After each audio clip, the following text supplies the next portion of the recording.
Welcome to my channel, where we help you improve your English skills with engaging stories, tips, and tricks. In today's lesson, we will talk about handling mistakes while learning English and how to remember words better. I'll share some interesting insights from a classroom scenario, but I've also added some personal experiences and examples to make this more engaging and relatable. This is a long lesson, but I promise it will give you some powerful tools for learning English. How I handle mistakes. So let's start with a story about handling mistakes. Last week, on a regular Tuesday, I went to school here in Lagos, Nigeria. One of the students, Emily, raised her hand and asked a very interesting question. She said, "I want to practice speaking with the people around me, but I'm afraid of making mistakes. I don't want to sound stupid. Can you help me?" Our teacher smiled and said, "Emily, this is such a good question. The fear of making mistakes is something that many people experience, but let me tell you what I believe is the best approach." She continued, "Making mistakes is actually a crucial part of learning. I have a lot of experience with this, not just because I'm an English teacher, but because I've also learned new languages myself. In fact, I'm currently learning French, and guess what? I make plenty of mistakes when I speak French. But the reason I don't care about those mistakes is simple. When I was learning my native language, I didn't care about mistakes either." The room was silent as everyone listened. "Think about it," she said. "When you were a child learning to speak your first language, did you worry about making mistakes? No. You just focused on expressing your thoughts, and with time, you got better. That's the same approach you should take when learning English or any other language. Focus on communicating your ideas, not on being perfect." She paused for a moment to let this sink in. Here's another example. When I practice speaking French, my main goal is to make sure that I express my thoughts, even if I make mistakes. I know that with practice, I'll get better. The same goes for you when learning English. Every time you speak, read, or do shadowing exercises, your English will improve. This idea made a lot of sense to us. It's the same approach that works for many people. In fact, it's like learning how to play an instrument. When you start playing the guitar, for example, it sounds bad at first.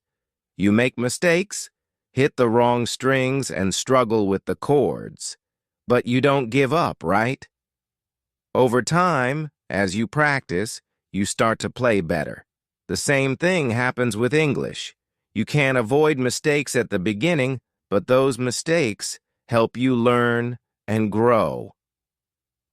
Overcoming the fear of mistakes. Our teacher then added something that really stuck with me. "You should have the same attitude as a 2-year-old child," she said. "Children at that age make plenty of mistakes when they speak, but they don't care.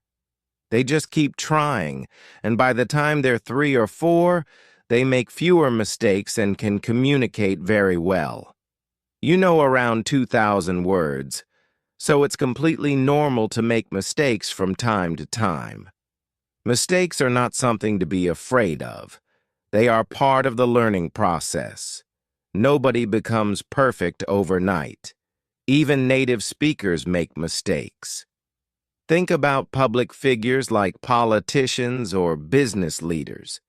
When they speak on television or in front of large audiences, they sometimes make mistakes too. But do they stop speaking?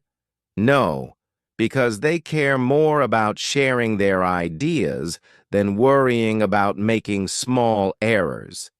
That's exactly how you should approach your English learning journey. Don't aim for perfection right away. Instead, focus on progress. Every mistake you make is a step toward getting better. How I remember words. The next day, on Wednesday, I went to class again. This time, another student named Ryan had a question. He said, "I've started reading more, and I feel like it's helping with my grammar, but I'm having trouble remembering new words. I look them up in the dictionary, but sometimes when I see the same word again, I forget its meaning. Can you help me?" Our teacher nodded and said, "Ryan, that's a common problem, and it's completely normal. When we learn new words, our brain needs to go through several stages before we can remember them well." She explained that there are 5 phases when learning new words. Phase 1. This is when you see or hear a new word for the first time. You don't know its meaning, so you look it up in the dictionary. Phase 2. You see the word again, but you still don't remember its meaning clearly. You look it up again. Phase 3. The next time you see the word, you have an idea of what it might mean. You might recognize it as a verb or noun, but you're not 100% sure. Phase 4. At this point, you know the meaning of the word when you see it, but you can't yet use it in conversation. This is called passive vocabulary. Phase 5. Finally, you reach the stage where you can actively use the word when you speak. It becomes part of your active vocabulary. Ryan seemed relieved to hear this. "So, it's okay if I don't remember a word right away?" he asked. "Absolutely," our teacher replied. "It's all part of the process. You need to see or hear the word several times before it becomes a part of your everyday vocabulary. Don't feel bad if you have to look it up multiple times. Each time you do, you're getting closer to mastering it." How I improve my listening. On Thursday, we had another great discussion in class. One of the students, Lily, asked a question about improving her listening skills. She said, "I can read and write in English, but I struggle to understand people when they speak quickly. How can I improve my listening?" Our teacher smiled and said, "Lily, improving your listening skills is key to becoming fluent. Listening is a big part of communication because if you don't understand what others are saying, it's hard to respond." She explained that there are a lot of resources available online, such as podcasts, audiobooks, and English movies. But she said it's important to choose the right materials. When you listen to something in English, make sure you understand at least 95% of the words. If there are too many new words, it's better to read the transcript first so you can familiarize yourself with the vocabulary. She also gave some great advice. When you listen, don't focus on learning new words. The goal of listening is to understand the message. As you listen to more and more content at your level, your listening skills will naturally improve. You'll start to pick up on common phrases, sentence structures, and the rhythm of the language. Conclusion. In conclusion, learning English or any language is a journey full of mistakes. But those mistakes are your stepping stones to success. Whether you're learning how to handle mistakes, remember new words, or improve your listening skills, it all comes down to practice and patience. Remember, no one starts out perfect, but with each mistake, you're getting better. At Unlock English, we believe in the power of practice, and we're here to help you every step of the way. So keep speaking, reading, listening, and most importantly, keep making those mistakes. They are the key to your progress. How to improve your English listening skills with books, films, and most importantly, motivation. Let me tell you about a few great ways to improve your English listening skills. These are methods I have personally tried, and they worked really well for me, so I highly recommend them to you. The first thing I suggest is reading books. Books are a fantastic way to start, especially if you're a beginner or even at an intermediate level. What's great is that you can choose books that match your current level of English. Step 1. Choose the right book for your level. Finding a book at your level is very important. For example, if you're just starting to learn English, you don't want to pick a book that's too difficult. It might frustrate you. But if you choose a book that you can mostly understand, you will enjoy it and learn new words along the way. Here's what you should do. First, read the book. Then listen to the audio recording of that book. Listening to the recording while reading will help you improve both your reading and listening skills. You can do this at home when you're relaxed, or even while traveling, like when you're on the bus or train. There are some websites that provide great English books for this purpose. You can visit sites like greatenglishbooks.co.uk or learntoriadbooks.com for access to interesting stories that also have recordings. These sites provide books in 3 different levels: beginner, intermediate, and advanced.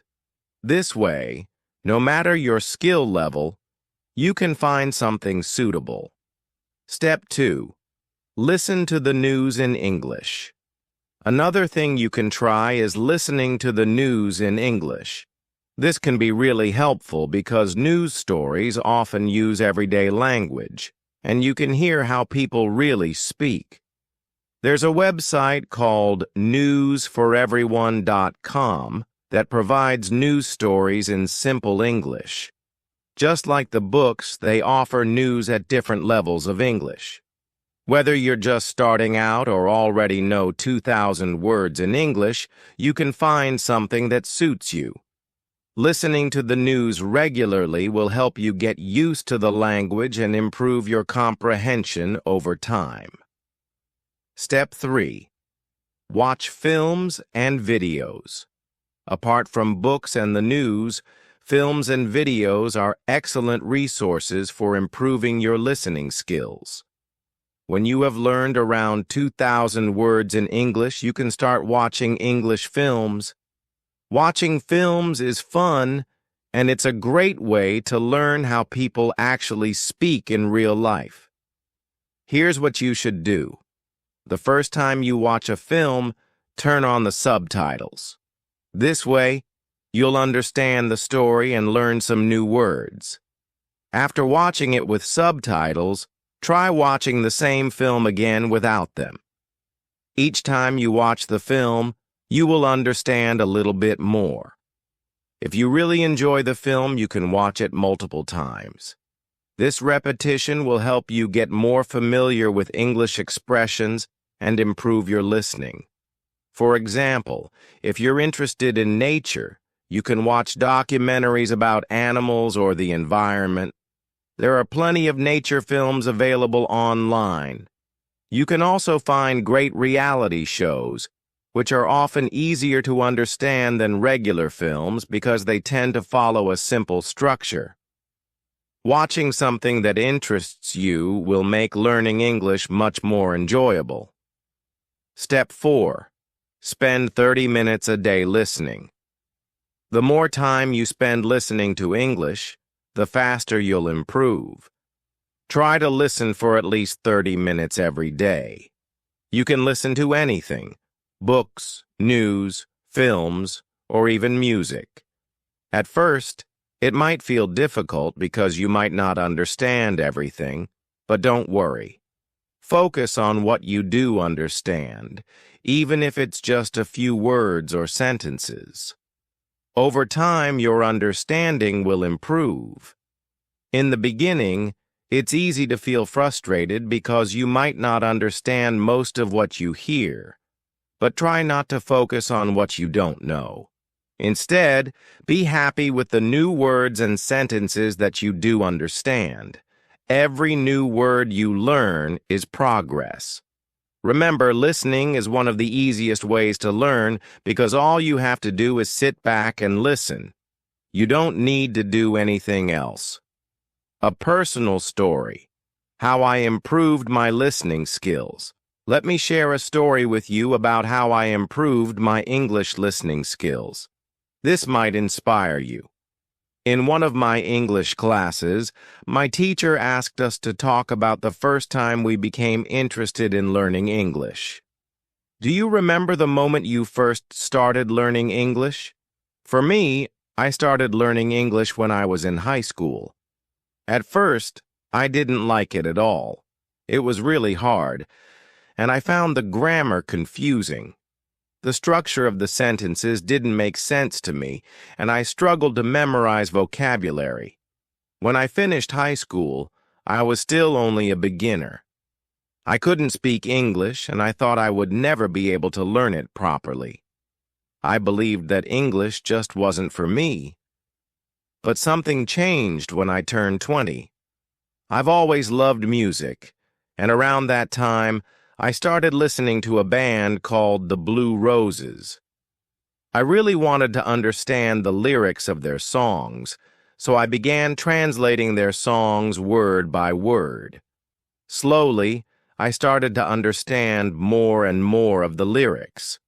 One day, I met two travelers from Australia on a train. We had a very simple conversation in English, but that small talk made a big difference for me.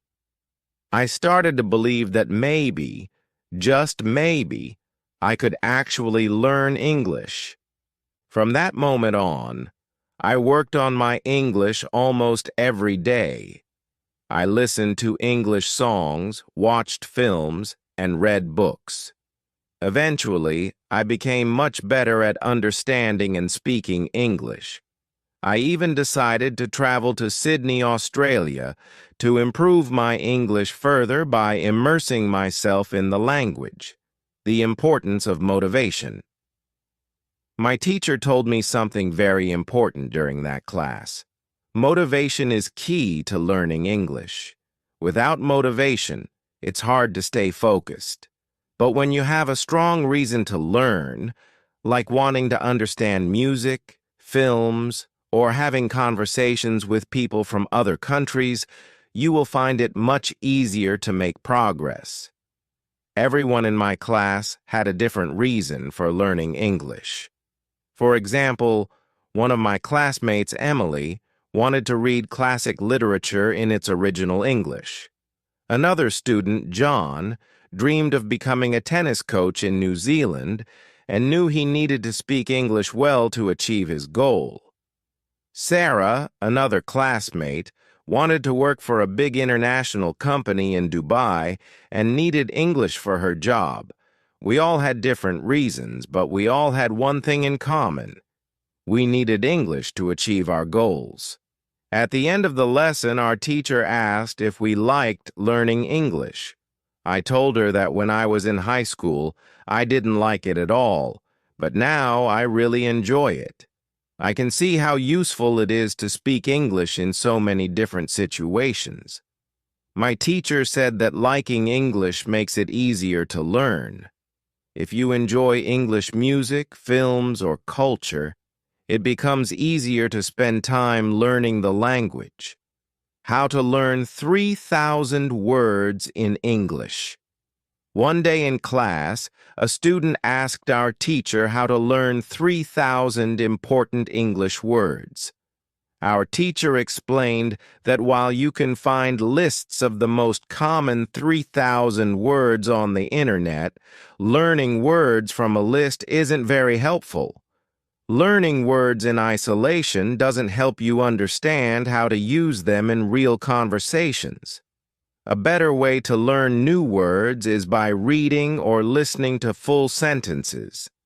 This way, you learn the words in context, and you'll remember them more easily.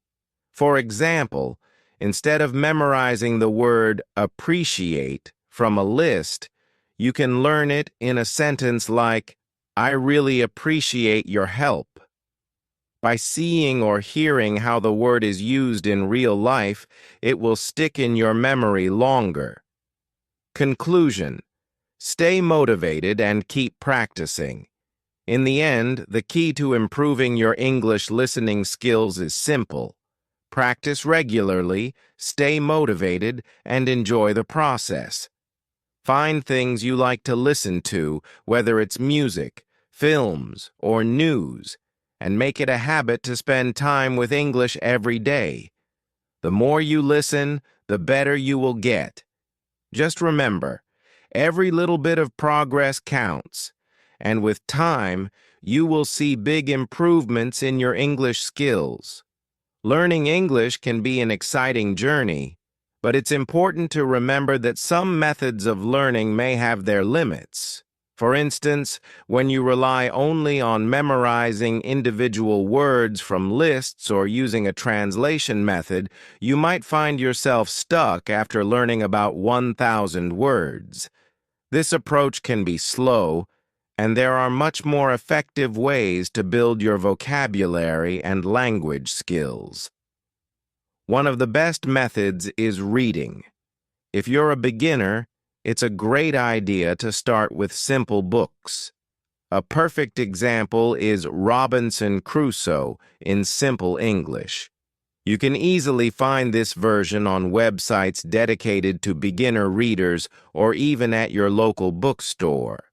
Just search for Robinson Crusoe for beginners, and you'll likely find a version that suits your level.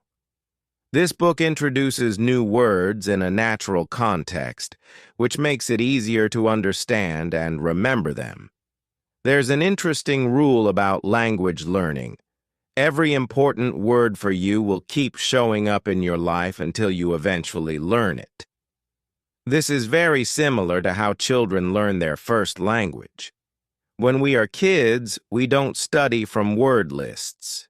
Instead, we hear and use the language in our daily lives. Words that are important to us, like milk, food, or play, come back again and again in conversation. Eventually, without even trying too hard, we understand and know these words. For example, think about the word Google. It's now a verb in many languages. No one learns this word from a vocabulary list, yet everyone seems to know what it means. The first time you heard the word Google, you probably didn't know what it meant. But as you heard it more often in different contexts, you began to understand it. Maybe someone said, I'll Google it for you, or you can find the answer on Google. After a while, the meaning became clear. This is a great example of how we naturally pick up new words when we use a language regularly. This method is much more effective than memorizing lists of words. You don't need to spend hours studying vocabulary from flashcards or apps. Instead, immerse yourself in English by reading interesting stories, watching videos, or having conversations. When you use the language frequently in your daily life, new words will naturally become a part of your vocabulary. Let me share a story about a student learning English while working in a cafe.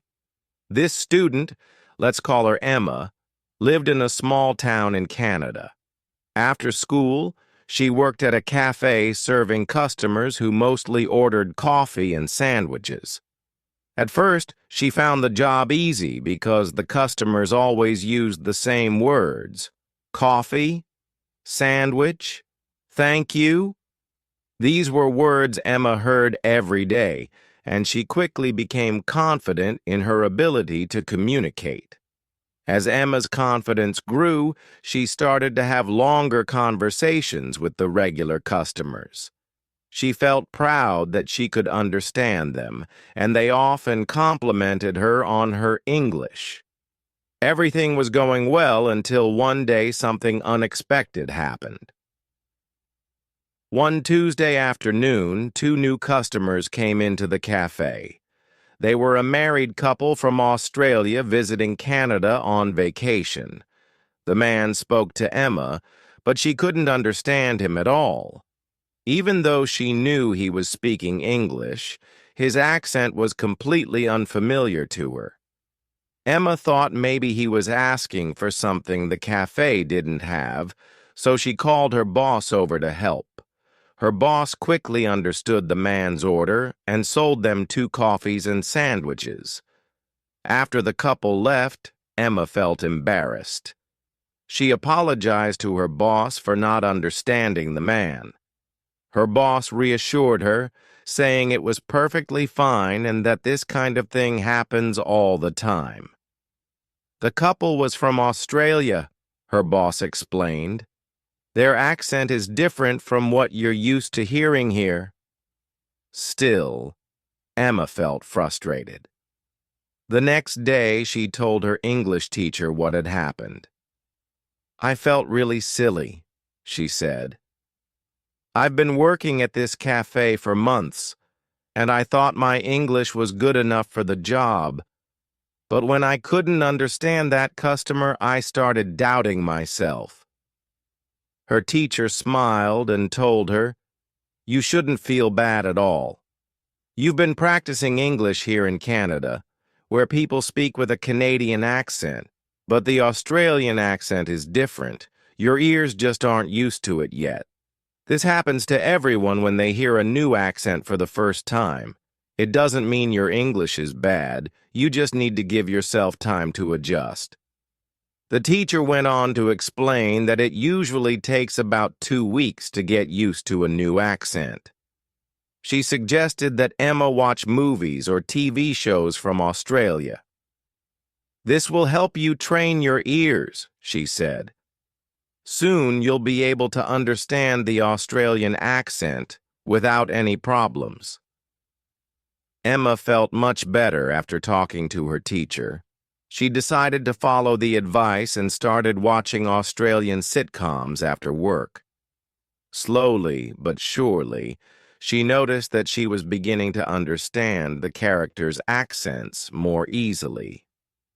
A few days later, something similar happened at the cafe. This time, 2 women from Italy came in. Their English was very basic, and Emma could tell they were struggling to communicate. Her boss, who was serving them, quickly adapted her language to make the conversation easier.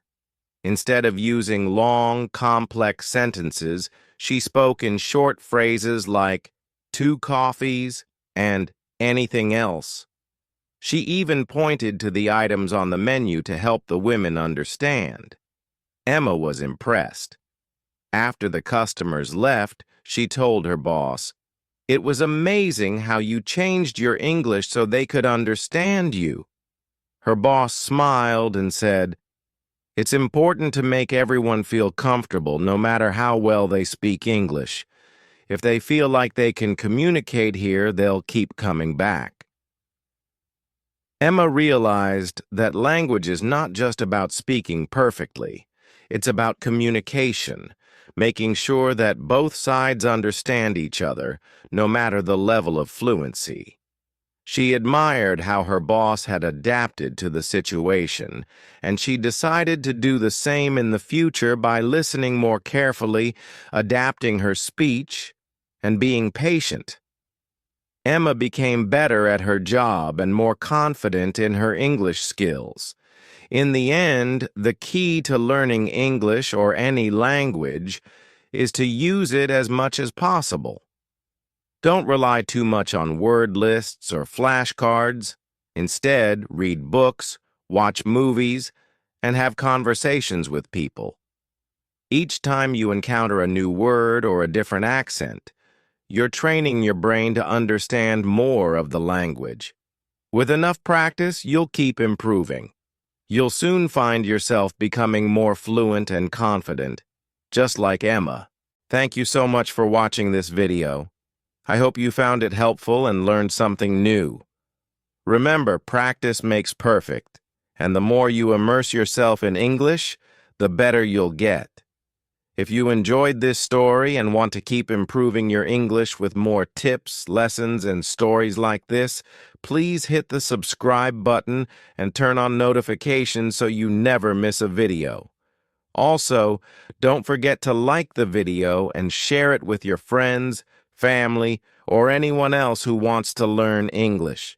Together, we can help more people become confident English speakers. See you in the next video.